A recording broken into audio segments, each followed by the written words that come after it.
Revista Comunhão em áudio.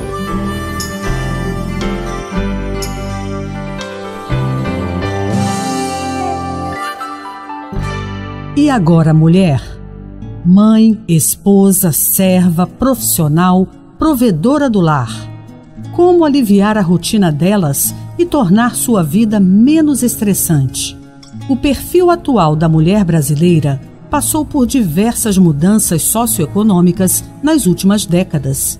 Hoje, a população feminina predomina no país, vive mais, engravida mais tarde, acumula mais anos de estudo, lidera as estatísticas de formação profissional e tem sido cada vez mais a responsável pelo sustento no lar.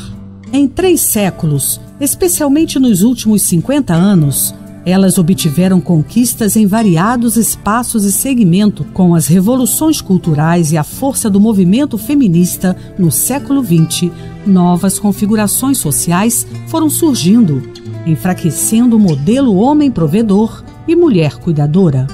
Mas elas ainda têm um longo caminho a percorrer, uma vez que esse êxito feminino vem preocupando médicos, psicólogos, pastores, psicoterapeutas, coachings, capelães e educadores por constatarem que as mulheres estão amargando uma rotina que as torna reféns do próprio sucesso. O novo cenário que se abriu para o universo feminino aponta para uma vida frenética e empolgante, mas também perigosa, com ganhos promissores e perdas irreparáveis. Ou seja, é um movimento de vida que empurra a mulher para uma situação até mesmo opressora. Elas estão tendo que trabalhar para sustentar a casa.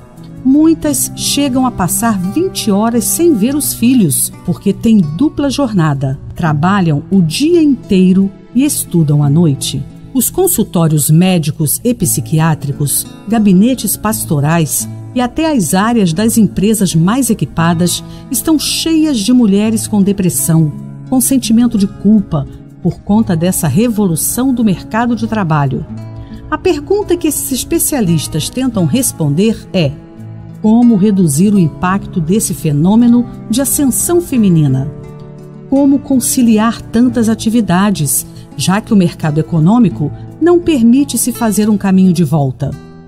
Como aliviar a carga da mulher e atender a todos os envolvidos nessa dinâmica que a colocou no patamar de quem responde por quase metade do trabalho formal e ainda representa uma coluna de sustentação no lar? E agora, mulher? A psicóloga clínica e psicoterapeuta corporal Viviane Nóbrega Jonas alerta para os sintomas dessa pressão no organismo feminino. Tal acúmulo de tarefas tem elevado assustadoramente o nível de estresse nas mulheres, afetando todo o seu organismo, físico, mental, emocional e espiritual. O estresse, num primeiro momento, atua de forma constitucional e benéfica para o corpo. Todo um funcionamento de pressões, batimentos cardíacos e metabolismo operando de forma harmônica num contínuo ataque e fuga. Nesse acúmulo de demandas, vai se fixando uma forma única e repetitiva para se lidar com todos os desafios e acontecimentos próprios da vida. Essa repetição leva ao comprometimento do organismo com dor e sofrimento. Para não frear o ritmo, é comum a mulher buscar estratégias que a impeça de perceber os alarmes. A partir daí, se inicia uma outra organização que é fazer resistência. Eu aguento. Isso significa fazer mais. E o corpo começa a se entortar, comprimir, endurecer. Experimente, no meio do turbilhão que é a vida, fazer uma respiração consciente, que lhe traga para o momento, o aqui e agora. Pergunte-se: como estou fazendo o que estou fazendo? Como me uso para fazer o que faço? Traz alegria? É leve para mim? Como meu corpo sente? Essa conversa íntima consigo mesma ajuda a trazer para a consciência o modo como me relaciono com as coisas, tarefas, acontecimentos, no desempenho das funções e afetos, diz ela. E, se novamente não se percebe ou sente, começa a entrar no último estágio do estresse, que é o esgotamento. Aquilo que era um alerta agrava-se e dói. Os sinais tornam-se agudos. Quando está atenta e percebe que algo não está bom, não está gostoso ou prazeroso, ela tem a oportunidade de alterar algo. Afaste do coração a ansiedade e acabe com o sofrimento do seu corpo, pois a juventude e o vigor são passageiros. Eclesiastes capítulo 11, verso 10. Você está ouvindo Comunhão em Áudio. Liberdade sem culpa. O conceito de mulher ideal ou mulher dos sonhos aponta para um parâmetro de vida que muitas vezes ela não dá conta ou não aguenta. A referência que a Bíblia faz à mulher ideal é que ela seja sábia, edificando seu lar.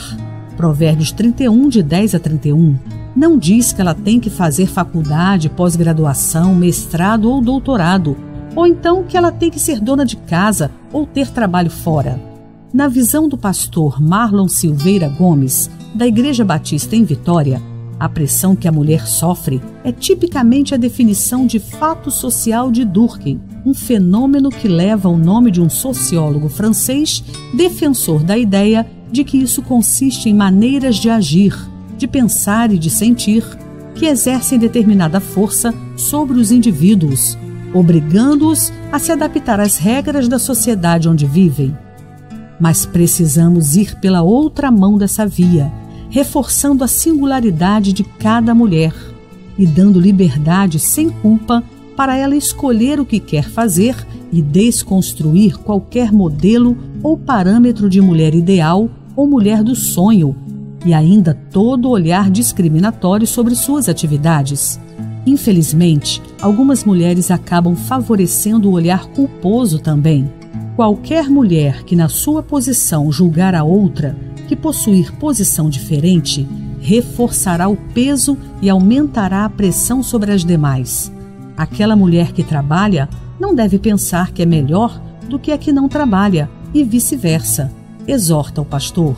Diretora do I'm Coaching, Instituto Nacional de Mentor e Coaching, e membro da Igreja Assembleia de Deus de Vila Velha, Mônica Oliveira vem utilizando a técnica de facilitar a tomada de decisões em momentos de dilemas na carreira. Segundo ela, a mulher moderna construiu lugar diferenciado na sociedade, o que não existia em gerações anteriores. Porém, esse avanço também trouxe algumas frustrações, tanto por ela ter que compartilhar, pode-se dizer até competir, num espaço quase que exclusivamente masculino, quanto por se sentir culpada por ter que se distanciar um pouco mais da família. É altamente desafiador equilibrar exigências da profissão e da família, além das de interesse pessoal. O excesso de tarefas nos leva à autossabotagem, e quando menos percebemos, estamos muito mais envolvidas com coisas do que com pessoas. Quando a mulher se deixa levar pela busca incansável por resultados profissionais e cumprimento de tarefas que nunca cessam, deixa de observar que seu relacionamento familiar vai perdendo a qualidade. Tornou-se comum mulheres nas corporações policiais, dirigindo ônibus e caminhões, trabalhando na construção civil ou em postos de gasolina, ou como executivas em grandes empresas. Atualmente, é raro encontrar um segmento onde não existe uma mulher marcando sua presença. O que Mônica destaca é o excesso de atividades que sobrecarrega a mente de tal forma que impede uma pessoa de tomar decisões certas. Vale também separar um tempo e buscar profissionais que a ajudem em seu desenvolvimento. Eu decidi construir um trabalho em torno da vida que desejava ter, e não ter uma vida em torno de um trabalho, conta ela. Não se preocupem com a sua própria vida, quanto ao que comer ou beber, nem com seu próprio corpo, quanto ao que vestir. Não é a vida mais importante que a comida? E o corpo mais importante que a roupa? Mateus 6,25. Os homens também têm uma grande parcela de participação nesse posicionamento da mulher, pois muitos são omissos e não assumem seu papel de sacerdotes e provedores da família, transferindo para a esposa responsabilidades que deveriam ser dele. Maridos, amai vossa esposa e não a trateis com amargura. Colossenses 3,19. Muitas mulheres casadas desconsideram o esposo, perdendo a admiração por eles. Começam a deixá-los de fora de responsabilidades paternas essenciais na criação dos filhos. Vós, mulheres, submetei-vos a vossos maridos, como ao Senhor, porque o marido é a cabeça da mulher, como também Cristo é a cabeça da igreja. Efésios 5:22. Uma mulher humilde, sem competência, pode desenvolver baixa autoestima, permitir que outros a ofendam com facilidade e se tornar uma pessoa amarga. Uma mulher competente, sem humildade, pode permitir que a soberba tome conta de sua personalidade e destrate outras pessoas, incluindo filhos e cônjuge. Mas uma mulher que une humildade e competência consegue ter equilíbrio emocional. Você está ouvindo Comunhão em Áudio. O risco do engano. A necessidade de acertar nas escolhas é um dos maiores pesos que recaem sobre a mulher. Se vai ter filhos agora ou mais tarde, se vai permanecer no mercado de trabalho ou fazer um caminho de volta para casa. Outro dilema é se a jornada dupla pode causar um déficit na educação dos filhos, desvios de caráter ou emocionais. Afinal, qual é a prioridade? Capelã missionária da Igreja Presbiteriana de São Paulo, Eleni Vassão, depois de experimentar uma vida frenética sendo esposa, mãe, seminarista, capelã hospitalar e administradora na igreja, descobriu o que realmente é prioridade. A necessidade de ser valorizada e promovida é um grande desejo, um engano que traz um forte apelo ao seu ego, mas a desvia de seu mais importante papel, o de mãe e esposa. E ninguém pode substituí-la de modo eficaz, e nem deve. Há um tempo para cada coisa na nossa vida, e aprendemos a viver plenamente cada uma dessas etapas. Não se fatigue para ficar rico. Não aplique nisso a sua inteligência. Você quer pôr os seus olhos naquilo que não é nada? Porque certamente a riqueza criará asas, como a águia que voa pelos céus. Provérbios 23, 4 e 5. Ensina a criança o caminho em que deve andar, e ainda quando for velho, não se desviará dele. Provérbios 22, 6. A psicóloga Patrícia Pina, da Igreja Batista, argumenta: nós, mulheres do mundo moderno, nos cercamos de culpa desde o momento que o nosso filho nasce. Quando pensamos no parto, vem a dúvida: será melhor parto normal ou cesárea? O que será melhor para meu filho? Será que ele está sendo negligenciado? Ficará marcado pela ausência da mãe que tem que trabalhar? É certo que, se a criança cresce respeitadora, saudável, cheia de sucesso, a criação dos pais foi certinha. Agora, se dá errado, se tem algum trauma, a culpa é toda da mãe, diz a psicóloga. No consultório, Patrícia atende jovens que foram criados por mães que trabalham fora. São pessoas íntegras e bem resolvidas, amam suas mães e são gratas a elas. O sucesso na criação dos filhos não está diretamente relacionado ao fato de a mãe trabalhar fora de casa ou não. Depende de uma família estável e bem resolvida, com uma criação cheia de amor. Nós temos muito mais responsabilidades, principalmente quando a criança é muito pequena. Temos que nos desdobrar para dar conta de tudo, e muitas vezes é aí que a culpa aparece. Além do cansaço, nos sentimos culpadas. Mas isso pode ser amenizado quando se tem um esposo participativo e uma família que lhe garante apoio. Sou mãe do Pedro, de 2 anos. Voltei aos atendimentos no consultório quando ele estava com 4 meses. Nunca menti para ele ao sair de casa. Sempre explico que preciso sair para trabalhar e que depois voltarei para casa e tudo ficará bem. Não podemos chegar em casa e ficar na frente da TV ou ao celular. Precisamos proporcionar um momento gostoso em família. O pastor Marlon não acredita em déficit na educação dos filhos. Se a mulher quer seguir profissionalmente, que assim faça. De que adianta abdicar de tudo e depois oprimir os filhos dizendo: larguei tudo por causa de vocês. Isso sim pode causar danos emocionais. Casado com Aline e pai de Laura e Luísa, o pastor afirma que essa é uma realidade que eles combinaram e se adaptaram, mas que cada família tem a sua configuração que precisa ser respeitada. Você está ouvindo Comunhão em Áudio. Convite irrecusável. A professora aposentada Marília Pereira Santana não teve dúvida ao recusar uma excelente proposta no auge de sua carreira profissional. Minha opção pessoal foi trabalhar sempre meio expediente. Lembro-me de uma ocasião em que recebi uma proposta financeiramente irrecusável de acumular 2 cargas horárias de trabalho. Conversei com meu esposo e em seguida chamei meu filho mais velho, que tinha 3 anos. Tentei explicar que eu ficaria mais tempo no trabalho e ele seria cuidado por uma outra pessoa, mas que isso proporcionaria comprar muitos brinquedos e tênis novos. Ele me ouviu de cabeça baixa e quieto. No mesmo dia, apareceu com um par de tênis na mão e falou-me: "Mãe, não precisa comprar outro tênis, eu já tenho esse." Entendi a mensagem, pois também já orava a Deus em relação à decisão. Recusei o convite e não me arrependo da decisão, que se confirmou quando li a frase: "Nenhum sucesso na vida compensa o fracasso no lar." Recebi pressões de pessoas que não entendiam como eu podia recusar proposta tão vantajosa. Mas a verdade é que hoje vejo meus filhos e o equilíbrio, respeito e valores que eles têm. Comemora Marília. Para ela, muitas mulheres precisam fazer o caminho de volta, sob a pena de vir a perder o referencial de maior valor para a vida humana, que é o recôndito familiar.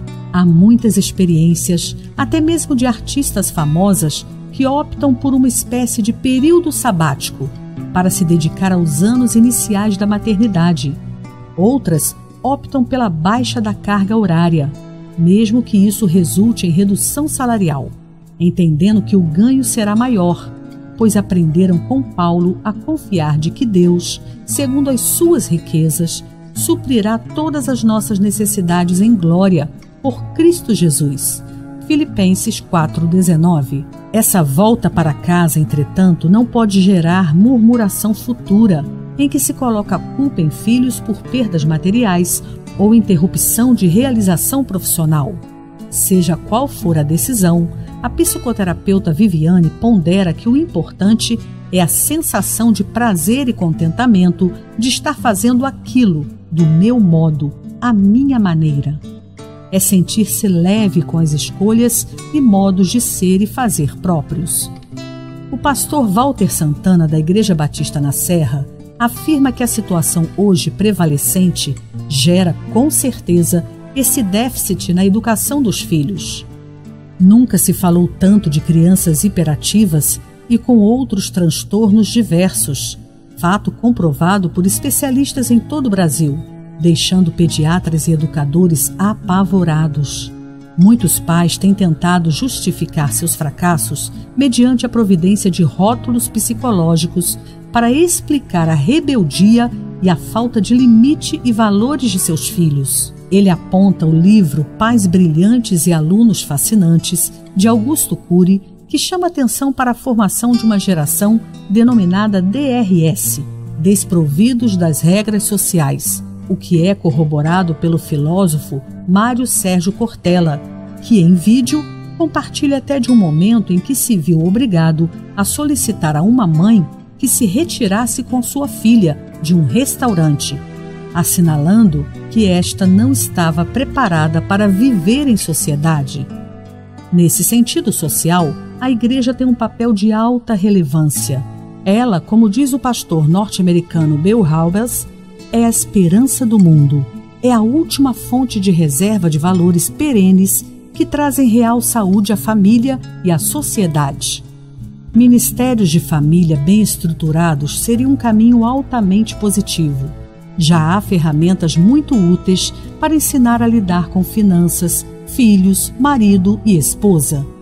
A grande questão é saber de onde vem essa pressão e escapar de uma possível paranoia. Será que essa pressão vem do mercado ou dos anseios pessoais? por uma busca de autovalorização da mulher e do consumismo exacerbado de nossa sociedade, onde o ter se torna quase que uma paranoia sem controle? Para ele, uma mulher consciente da relevância do seu papel exerce influência poderosa na saúde de nossa sociedade. Caso contrário, o futuro que nos aguarda é sombrio. Toda mulher precisa ter clareza de seu propósito de vida e permitir o equilíbrio de papéis dentro e fora de casa. Todas as coisas contribuem juntamente para o bem daqueles que amam a Deus, daqueles que são chamados segundo o seu propósito. Romanos 8:28. Revista Comunhão em Áudio. Um conteúdo Next Editorial.